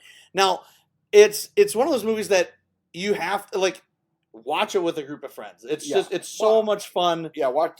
You're gonna laugh at it and riff at it, and it's really fun. And sometimes you'll watch a movie and then it wears off after 15 minutes. I think the movie gets better as it goes. I think it does. It does. Because the first 15 minutes are like, okay, that opening was cool, but now there's some slow stuff. The stuff gets crazier by the end. It gets more nuts and more nuts. It isn't like Uptown Saturday Night where it's cool and funny and crazy, and then at the end, it's like, we have to actually make this plot work now. There's a plot, but they literally nobody gives a shit. Oh, there's and then we got the train fight too, where they're on this train. He threw like 12 people out of windows. And every window on that train gets a guy thrown through. Including like this giant guy who's the last one, and they're gonna act like there's this big fight, and then you hear some sound effects that guy went through the window, and I'm like, and then he's like, there's that one guy showed us kicking that guy's butt, but whatever. Oh, and then that one guy flinching at the. Oh yeah, there was a couple of times I noticed where people were having like weird seizures because they just got the shit kicked out of them. So yes, I could probably still keep going about this movie, but I won't. I love Black Belt Jones. It's a great bad movie. I recommend watching this movie. Yeah, this was just one of those movies that I just love. And in fact, god damn it, this poster is cool though. Yeah, actually, and it's funny too. I actually about 10 years ago, there's a theater called the Trylon. Have you ever been there? I've heard of it. It's in South Minneapolis. And have we not been there? We haven't been there for any of our things. Oh no, it's new? It's a newer theater. It's a revival theater that shows old movies. And they had a series 10 years ago called The Defenders. Well, 10 years ago, I was writing films for the Minnesota Film Board, and I had my own site called the Film Geek Central. And that's where our name of this podcast came from, Austin. Film Geek Time Machine. So what they did was they asked me to do a series called The Defenders, where you pick a movie and you talk about why you like it so much and why it should be. And I showed this movie in the theater. Oh wow! And there was about 50 people, and we were all laughing and. Good. And people thanked me. People thanked me afterwards. Like, I've never heard of it. Thank you for showing this movie because it was hilarious. Awesome. So that's how much I like this movie that I've already shown. I've hosted a screening of this film. Now you finally showed it to me. And doing this podcast, I'm like, I have to fucking do an episode where I talk about this movie. That works. Anyways, Black Belt Jones is awesome. So that's that means the first 3 episodes of this season were cheater ones went to specific dates. Well, next up, nope, it is going to be a cheater one too. Which one's the next one? We're going to the day Kennedy was shot. Oh, 63! That was the next one. Yeah, we're going to stop that assassination, right? Yeah. We're going to stop it? No, we're going to Dallas to stop the assassination. No. Right? Paradox. Right? We're going to stop. No, Austin. It just starts a branching timeline. We're fine. We won't disappear, okay? But so we're going back next week. Oh, yeah, so out of the movies, for me, of course, Black Belt Jones is my favorite of the series. You're really going to hate this, but I think Mane's my favorite. Yeah. That makes sense. I love it so much. Probably, I don't know. For an actual good movie, I would probably go Three Musketeers for me. Actually, no. I'm sorry. Claudine. The actual best movie is Claudine. Okay. For me, I would give it to Three Musketeers, for me. Yeah. But Claudine's really good. Claudine's really good. Movie of actual quality in this. I would say, for the 2 leads, actor and actress, goes to Claudine. Oh yeah, hands down. Diane Carroll and James Earl Jones. It doesn't matter what the other stuff; they were both the best performances of. I think so. Movies. Though I did actually really like George Peppard in Newman's Law. George Peppard was good, but then we immediately saw Claudine with the guy who actually is amazing. And oh, fuck you, George Peppard, you suck now. I'm trying to think of what I would do supporting actress. As much as I didn't care for the movie, I did like B. Arthur a lot as supporting actress. Like she's good. Got you. You're not wrong. She's good. It's got to be that. But weirdly, I mean, Claudine's kids are also really. Oh yeah. You know what? When the daughter gets knocked up, she is bawling. That's a really good scene. And it's just like. But you're right. I have to get to be Arthur. She's fucking magic. I'm trying to think of supporting. She's magic. Supporting actor, like maybe someone in Three Musketeers. I mean, supporting actor is the son in Claudine. It's all Claudine. It's all Claudine. It's all Claudine. Okay. I don't know. I really like Christopher Lee. I might give it to him. But you could do that. I mean, he is good. He's Christopher Lee. What is he going to do? Sucking? No. Even if he fucking hates the thing he's in, you're like, he was really good in that movie. He was really good in that shitty movie. Yeah. So no, that was a fun episode. I like going back to the 70s. The thing is, unlike you, because of the weirdness of MAME, I actually mostly like all these fucking movies. And Newman's Law is the I didn't hate any of them. Well, no, I didn't hate MAME. I hated disappointed in. Yeah. Is the Newman's Law because I was like, I wanted this because I had seen George Peppard, and I'm like, there's a chance this movie's really good, and it isn't bad. Yeah, it just isn't good. There's a weird. It's just a movie. I gotta bring something up from... my biggest disappointment, how much I like fucking Bill Cosby. That makes me want to kill myself. I was disappointed with the second half of that movie, for sure. I don't want to like Bill Cosby. Right. He's a fucking horrible monster. Yes. In Newman's Law, I do gotta talk about, there's that weird, they throw a little bit of weird humor once in a while. Like that one scene where they fool that one cop, that rookie cop, and they're like, you go shoot that guy, and then they go, ta-da! Yeah, that was a weird moment. It's weird. There's some weird. That's why the problem with Newman's Law is it didn't know what it wanted to be. It has potential to be a good movie, but I think that stupid poster where he has the gun and stuff makes you go into it thinking this could be a fucking action fest, and then there's a cool opening action thing, and then you're like, oh, I gotta wait hour and 20 minutes for more action. So great, what great news! So, but I would give it another shot, maybe. I might, except for we have a lot of movies to watch, so I'll probably never watch that again. All right, well, that was it for this time. So, next time we're going to go back when Kennedy was assassinated. That would be November 22nd. November 22nd. I'm sorry. 63. What we're actually doing is we're traveling to the day right before the first airing of the very first episode of Doctor Who. Oh, really? It was the very next day. Oh, I didn't know that. I did. Oh, wow. And that's the actual day. Was that in America or was that in England? In England. That didn't show up in America for years. That's right. Yeah, I didn't think so. Okay. Probably didn't show up in the U.S. and public television in the U.S. for years. Well, that was good. Again, thank you for listening. And also, please check out our Instagram and Yes. Other stuff. And watch, let's see, of these movies, watch Claudine. Jones. Yeah, Claudine is really good to watch. Three Musketeers, maybe. I'll watch them all. Just Three Musketeers is sure, good. Go ahead. And Black Belt if you Jones. want to marathon one of these things to see the life that we've had to live, watch these 6 movies in this order, and you'll at least you'll be happy because the last one was good. Yeah. It's super fun. Anyway, so until next time, I'm Austin Kennedy. I'm that other guy, Tim Kaiser. Yay! And we'll see you next time. You're good. You're getting better at this. Yay! An entire season. Goodbye.